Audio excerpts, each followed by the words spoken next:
एक गांव में एक प्रजापति था। उसके यहाँ कुछ गधे गधी रहते थे। तो उनमें से एक गधी की पीठ में हो गया जख्म, और वो जख्म ऐसा हो गया कि धीरे धीरे धीरे धीरे बढ़ने लगा। और एक दिन ऐसी स्थिति बनी कि वो काम करने की स्थिति में नहीं रही। जख्म ज़्यादा बढ़ गया। जख्म ज़्यादा बढ़ गया तो उसके मालिक ने उसको छोड़ दिया। अब इधर उधर भटकने लगी, इधर उधर अपना पेट भरती, और पेट भर के जहाँ देखती वहीं अपना आराम करती, बैठ जाती, घूमने फिरने लगती। ऐसे ही चलते चलते चलते चलते एक बार वो ऐसी जगह पहुंच गई कि वहाँ एक बहुत विशाल वट वृक्ष था। उसके नीचे तमाम जानवर विश्राम करते थे, लोग भी विश्राम करते थे, बहुत सारे पक्षी भी उस पर रहते थे। बहुत अच्छी छांव थी, जगह बढ़िया थी।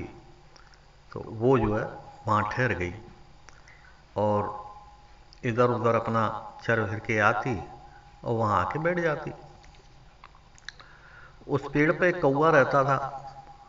एक दिन अनायास उस कौवे की नज़र उस जख्म पर पड़ गई और कौवा उसकी पीठ पर बैठने लगा। पीठ में बैठने लगा और खोंट खोंट के उसमें से खाने लगा। ये क्रम उसका चलता रहा। अब स्थिति ये बन गई कि कौवा उसे छोड़ के कहीं भी न जाए। चलता रहा। एक दिन हुआ ये कि कौवा खाने में मशगूल था, उसकी चोंच जख्म के अंदर थी और गधी विकट परेशान थी। तो गधी ने करवट बदली और जैसे ही करवट बदली कौवा उसके नीचे दब गया। जब कौवा उसके नीचे दब गया तो उसका प्राणांत हो गया। प्राणांत हुआ और उसी समय प्राणांत हो उस गधी का भी गया। दोनों ही मर गए। जब दोनों मर गए, संयोगवश अगला जन्म उनको मिला। तो अगला जन्म उनको किसी गांव में किसी किसान के यहाँ मिला। तो कौवा बछड़ा बना और गधी कुतिया हुई। इस तरह दोनों वहाँ रहने लगे। अब बछड़ा वहाँ खूंटे से बंधा रहता, कुतिया अपना इधर उधर घूम फिर के आती, पेट भर के आती और बछड़े के पास बैठ जाती। संयोगवश उनका प्रेम इतना रहा कि वो कुतिया कहीं भी उसे छोड़ के नहीं जाती, आती घूम फिर के और वहीं बैठ जाती। एक दिन उस किसान के यहाँ कोई भारी भरकम भोज का आयोजन था। 1000, 2000, 3000 लोगों का खाने की व्यवस्था थी। हलवाई लोग खाना बना रहे थे। खुले मैदान में प्रोग्राम चल रहा था। अब कुतिया वहां बैठी हुई थी। तो कुतिया ने क्या देखा कि एक चील ऊपर से गुजरी और उसके पंजों में से कुछ गिरा है। कुतिया को कुछ ऐसा आभास हुआ कि हो न हो कोई जहरीली चीज है, और वो खाने के पात्र में आके गिर गया। कुतिया ने देखा खाने के पात्र में गिर गया, ये तो बड़ा अनर्थ हो जाएगा। अगर जहरीला जंतु हुआ कोई तो न जाने कितने लोग मरेंगे इसे खा के। अब वो विचलित होने लगी और दौड़ के उस बछड़े के पास पहुंची और पूरा घटनाक्रम उस बछड़े को बताया उसने। जब बछड़े को बताया, दोनों ने विचार विमर्श किया, भाई क्या करना चाहिए, ये तो वाकई बड़ा अनर्थ हो जाएगा। अब विचार ये हुआ, बछड़ा बोला कि बोला भाई इस सदस्य के परिवार तो हम भी, इस परिवार के सदस्य तो हम भी हैं, लिहाजा हमें कुछ करना चाहिए।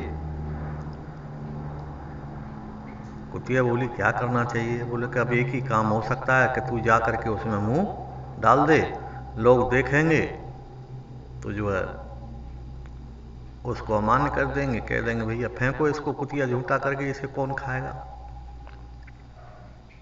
कुतिया बोली बात तो सही है।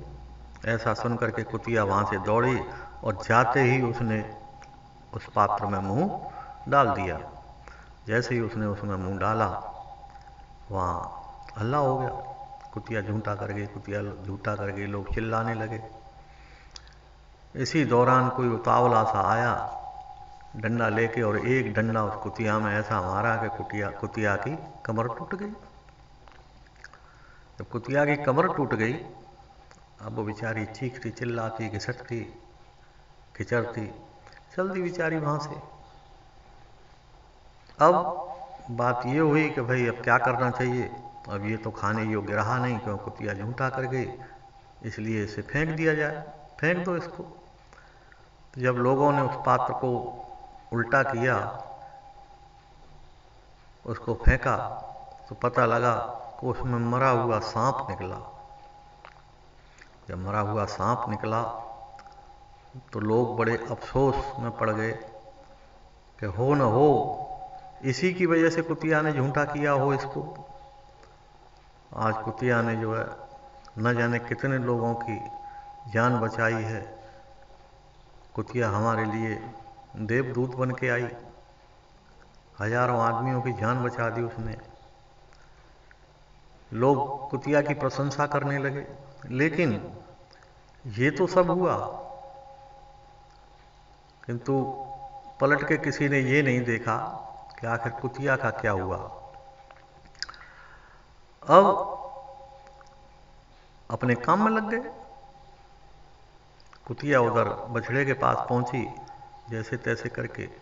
जब बछड़े ने कुतिया की हालत देखी तो बछड़ा वहां से बोला कुतिया से, बोले भाई अब हमारा यहाँ गुजारा नहीं होगा, लिहाजा यहाँ से हमें चलना चाहिए। कुतिया बोली भाई कैसे चलेंगे? तो कि कुछ नहीं, तुम हमारा रस्सा काटो और हमारी पीठ पे बैठो और चलते हैं। कुतिया ने धीरे धीरे जैसे तैसे करके उसका रस्सा काटा और रस्सा काट के उसकी पीठ पे बैठ गई। बछड़ा उसे लेके वहां से निकल गया। जब बछड़ा वहां से उसे लेके निकल गया, जंगल में पहुंचा। जंगल में फिर वो जिस दशा में रहे, जिस स्थिति में रहे, इतना जीवन यापन किया उन्होंने किया, और उसके बाद समय आने पर वहां भी उनकी मृत्यु हो गई। जब वहां भी उनकी मृत्यु हो गई तो संयोगवश पूर्व जन्म के संयोगवश उनको अगला जन्म मिला, और अगला जन्म दोनों को अलग अलग परिवारों में, ब्राह्मण परिवारों में ही जन्म मिला। जब दोनों को ब्राह्मण परिवार में ही जन्म मिला, संयोग बना हुआ था 2 जन्म से, तीसरा जन्म था। ब्राह्मण परिवार में जन्म होने के कारण उन पंडित जी की शिक्षा दीक्षा हुई, और शिक्षा दीक्षा ऐसी हुई कि एक दिन वो ज्योतिष के प्रकांड पंडित बन गए, ज्योतिषी हो गए। और ऐसे ज्योतिषी हो गए कि काफी दूर दूर तक उनकी शोहरत फैल गई। लोग उनको नाम से जानने लगे, लोग उनके विषय में चर्चाएं करने लगे। इधर जब दोनों शादी योग्य हुए तो संयोगवश दोनों की शादी की चर्चाएं हुई, चर्चाएं चलने लगी। जब चर्चा चलने लगी और शादी की तैयारी हुई तो ज्योतिषी जी ने अपने शादी को शोधा, और शोधने के बाद उन्हें पता लगा कि इस तरीके से हमारा ये तीसरा जन्म है, और इसमें ये पहले गधी थी, मैं कौवा था, फिर मैं बछड़ा हुआ, ये कुतिया हुई, लिहाजा ये संबंध होगा ही, संयोग है और इसको टाला नहीं जा सकता। क्यों कि जो मैंने इसके साथ किया है अब ये भी मेरे साथ करेगी ही, तभी पूरा हो पाएगा। और ऐसा सोच करके उन्होंने शादी के लिए तैयार हो गए और शादी हुई। जब शादी हो गई, ब्राह्मणी घर में आई, अब रहने लगे दोनों।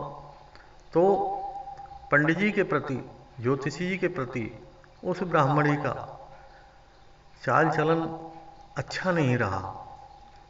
हर समय कटु वचन बोलना, उल्टा सीधा गाली गलौज करना, घर का कोई काम समय से नहीं निपटाना। यानी कहने का मतलब यह है कि हर तरीके से पंडित जी को परेशान करने लगी। लेकिन पंडित जी जानते थे कि भैया, जब मैंने चोंच से खोंट खोंट के इसको खाया है तो स्वाभाविक है ये भी मुझे इस बातों से काटेगी और नोच नोच के खाएगी, तो विरोध करना उचित नहीं है। तो पंडित जी अपने शांत स्वभाव से रहते और अपने पांडित्य कर्म में लगे रहते। अपना कथा कराना, भागवत करना, व्यास आदि कराना, ये वो जो भी उनका कर्म होता था वो सब अपना करते थे। और पंडितानी हमेशा उनको परेशान करती थी। ये क्रम उनका चलता रहता था। एक बार हुआ ये कि किसी विद्यालय से पंडिताई पढ़ के कुछ छात्र निकले, तो एक छात्र जो अपने घर के लिए जा रहा था, वहाँ कुछ लोग उन ज्योतिषी के विषय में बात कर रहे थे, तो वो रुक गया और उनकी बात सुनने के बाद उस छात्र ने उन ज्योतिषी जी का परिचय पूछा, घर गांव पूछा, लोगों ने उन्होंने बता दिया। तो उसको ये जिज्ञासा हुई कि ऐसे शख्स से मिलना चाहिए, आशीर्वाद लेना चाहिए और कुछ ज्ञान, प्रसाद रूप में कुछ ज्ञान उनसे मिल जाए तो अच्छा है। ऐसा विचार करके वो वहाँ से चल दिया। चलते चलते चलते चलते चलते चलते जब उस गांव में पहुंचा तो पूछा, भैया क्या ये फला गांव है? कि हाँ ये फला गांव है। कि यहाँ कोई इस नाम के पंडित जी रहते हैं, शास्त्री जी रहते हैं, ज्योतिषी जी हैं? बोले हाँ हैं। कहाँ रहते हैं? बोले अंदर गांव में रहते हैं। अब जब वो घर के लिए जा रहा है तो लोग बता तो सब रहे हैं, लेकिन उसे पहुंचाने वाला कोई नहीं है। क्यों? कि ज्योतिषी जी की धर्मपत्नी जो थी वो बड़ी तेताल थी, बड़ी कर्कशा थी, हर किसी के साथ गलत व्यवहार करती थी, सीधे मुंह बात नहीं करती थी, उल्टा सीधा बोलती थी। अब लोग पंडित जी के प्रति श्रद्धालु थे, पंडित जी के प्रति उनकी श्रद्धा थी, तो कोई कुछ कहता नहीं था। खैर, उधर वो पंडित जी के घर के लिए जा रहा है और उधर पंडित जी किसी के यहाँ कथा कर रहे हैं। तो पंडित जी को आभास हुआ कि कोई व्यक्ति मुझसे मिलने आ रहा है। तो ऐसा आभास हुआ तो पंडित जी ने कथा थोड़ा जल्दी जल्दी कहनी शुरू की और उधर वो छात्र उनके घर पहुंच गया। और जैसे ही घर पहुंचा तो उसने वहाँ दरवाज़ा खटखटाया। तो दरवाज़ा जैसे खटखटाया तो पंडितानी ने सोचा कि पंडित लौट के आ गया, और बस इतना सोच के ही एकदम बौखला गई और बकने लगी, मरा नहीं गया, इतनी जल्दी भाग आया, क्यों भाग आया? ठेस के ही आ जाता, खा के ही आ जाता, इतनी भी जल्दी क्या थी आने की? बहुत कुछ बकने लगे। लड़का सोच में पड़ गया, भाई आखिर ये क्या सुन रहा हूं मैं? इनका पंडित जी का इतना नाम कि ज्योतिष के प्रकांड पंडित हैं और उनकी धर्मपत्नी का व्यवहार इस तरह का है। क्या ज्योतिषी जी ने अपनी शादी शोध के नहीं की? ऐसा कैसे हुआ? और लड़का सहम गया, शांत हो गया। थोड़ी देर पश्चात फिर उसने दरवाजा खटखटाया। तो पंडितानी ने जब आवाज़ सुनी तो दंदनाती हुई चली आई, और जैसे ही दरवाज़ा खोला तो बाहर उस छात्र को पाया। उसे देख करके पंडितानी एकदम बदल गई, पासा पलट गया और कहने लगे, अरे बेटा तू कौन के पास आया हो? वो कहीं हतो है, कथा करवे गए हो, बहुत देर को गए हो और कोई भरोसा ना आवेगो कितनी देर में आवेगो। वो तो जब तक झे नहीं आवेगो, खाए नहीं आवेगो, ठेस नहीं आवेगो, तब तक थोड़ी आवेगो। और रास्ता में कोई मिलेगो तो बहुत बतरावेगो, तू कब तक इंतजार करेगा? और इतना कह के उसने दरवाजा बंद कर लिया। अब छात्र बेचारा बड़ा परेशान, क्या करना चाहिए। आखिर हुआ ये कि वो वहां से उल्टे पैर लौट लिया। जब वो वहां से उल्टे पैर लौटा तो पंडित जी को फिर आभास हुआ कि आने वाला व्यक्ति वापस जा रहा है। तो उन्होंने जल्दी जल्दी कथा कह के और चलने की तैयारी की। श्रद्धालु लोग बोले, महाराज भोजन?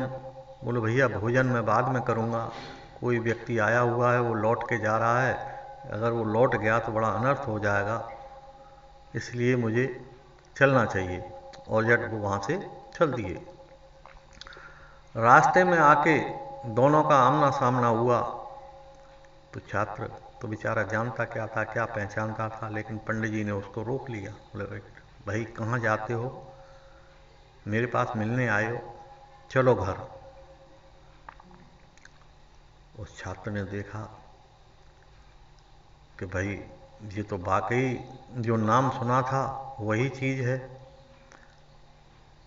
और तुरंत वो नतमस्तक हुआ, चरण स्पर्श किए और उनके पीछे पीछे चल दिया। घर पहुंचे, घर जाके उन ज्योतिषी जी ने उसकी आवभगत की और आवभगत करने के बाद कुशल क्षेम पूछी। कुशल क्षेम पूछ करके और फिर पूछा, भैया कैसे कैसे आना हुआ? तब उसने अपनी दास्तान सुनाई कि गुरुजी मैं इस तरीके से वहाँ से दीक्षांत समारोह पूरा करके चला, रास्ते में मैंने आपके विषय में चर्चा सुनी और मुझे जिज्ञासा हुई कि मैं आपसे मिलूं और आपकी अगर कृपा हो जाए तो प्रसाद रूप में मुझे कुछ ज्ञान प्राप्त हो सके। बोले, हाँ क्यों नहीं, बिल्कुल मिलेगा ज्ञान। और ये कह करके ज्योतिषी जी उसको समझाने लगे, ज्योतिष के विषय में बताने लगे। लेकिन इस सब चीज के दौरान उसका दिमाग बार बार उस बात पर जाता कि आखिर ऐसा कैसे हुआ। तो पंडित जी जो बोल रहे थे सुन तो सब रहा था, लेकिन उसे समझ नहीं पा रहा था, क्योंकि उसका ध्यान उस चीज पर जाता बार बार। पंडित जी उसको बार बार बीच बीच में कहते, भाई ध्यान से सुनो, मैं जो कह रहा हूं उस पर ध्यान दो, इधर उधर मत भटको। लेकिन अब वो करता क्या, बार बार उसके दिमाग में वही बात आ जाती कि इतना ज्ञान होने के बावजूद क्या इन्होंने शादी शोध के नहीं की, आखिर ऐसा कैसे हो गया। पंडित जी ने सोचा कि ये तो मेरा कहना सब व्यर्थ हो रहा है, इसलिए पहले इसको वही बात समझाई जाए। और इतना सोच करके उससे बोले, भाई लाला अब तुम पहले उसी बात को सुनो कि ऐसा कैसे हुआ।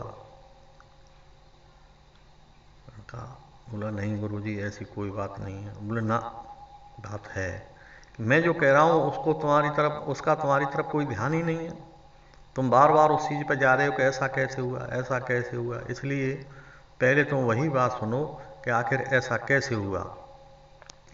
तो पंडित जी ने पहले जन्म की कथा उसको सुनाई, उसकी पूरी दास्तान सुनाई कि वो गधी थी, मैं कौआ था, मैं ये करता था, मैं वो करता था, फिर वहाँ से हम मरे तो दूसरा जन्म हुआ, दूसरे जन्म में ये कुतिया हुई, मैं बछड़ा हुआ, वहाँ ये घटना घटी, और उसके बाद वहाँ से भी जब हम मर गए तो हमने ब्राह्मण परिवारों में जन्म लिया, और उस 2 जन्म के संयोगवश हमारा आपस में संबंध हुआ। मैंने शादी शोधी और मुझे जब ये जानकारी हो गई कि भाई इस तरीके से हमारा संयोग बनता आ रहा है और ये तीसरा जन्म है, तो उसको टालना हमने उचित नहीं समझा, इसलिए ये शादी इस तरीके से हुई। तो इसमें कोई सोचने की, कोई विचार करने की बात नहीं है। जो भी शादी संबंध हेतु, बंधु, नातेदार, रिश्तेदार जो भी मिलते हैं सब संयोग से मिलते हैं। अब जैसे भगवान राम का जिस समय वनवास हो गया और वो वनवास चले गए, भरत ननिहाल में थे। भरत जब ननिहाल से आए तो भरत ने गुरु वशिष्ठ को याद किया। गुरु वशिष्ठ जी वहाँ पधारे तो उस समय जब चर्चा हुई तो गुरु वशिष्ठ ने बिलखते हुए कहा था कि सुनहु भरत भावी प्रबल बिलख कहूँ मुनिनाथ, हान लाभ जीवन मरण यश अपयश विदेहात। भरत जी, ये 6 चीज़ें विधाता ने ऐसी बनाई हैं कि ये किसी के हाथ में नहीं है। ये विधि का विधान है।